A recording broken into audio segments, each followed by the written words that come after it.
Getting things is not going to make you happy. You just say, find the way, or I'm going to make the way. What is it that's going to truly fulfill you? There's a resource that people believe is missing, but failure comes from all the little things. An activity without high levels of purpose is the drain of your fortune. 80% of that is psychology and 20% is the mechanics. You need a strategy, but that's not the first place you should look, and it's the first place all of us look. It's our inherent thing. You want to lose weight? Well, how do I do it? I want to grow my business? How do I do it?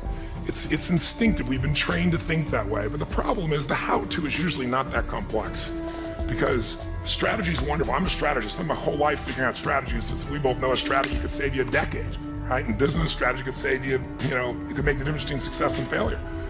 But most people have strategies available, or they could get them, or you could create them. But the problem is you got a story, and your story is why it isn't working. And the story is, I've tried what?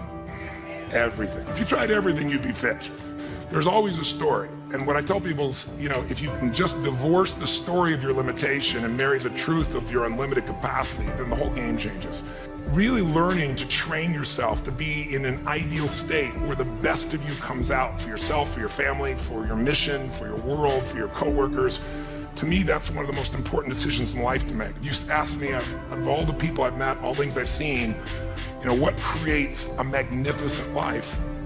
Everybody has goals and dreams that are different. Some people want, picket fence. Some want to make $1 billion. Some, want to have this huge breakthrough in technology. Some people want to write poetry. Whatever is right for people is what I want them for themselves. I don't want them to be like me or you or anybody else. I want them to have their dream. But to have it, you need two skills. You need, number one, to have the science of achievement. It's a science. You have to know how to take your vision and make it real. And most of the people in this room have already figured that out. And this guy sure as hell has, and you have, and I have. So most of us know, and we can all refine our skills in that area. But we know how to take what we dream about, make it real. And if you don't, you can learn from somebody who does. The simplest thing is get crazily hungry for something. We all know when you get so hungry, so desirous, your brain starts coming up with answers. And then it's massive action, but effective execution, which is all modeling, which is, I assume, what this is about. Find the best example, compress the time. Let someone else take 20 years to figure it out.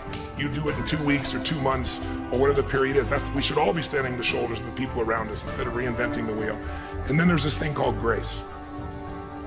You work your ass off, you're totally focused, you're trying to serve something larger than yourself, and you really are executing what works.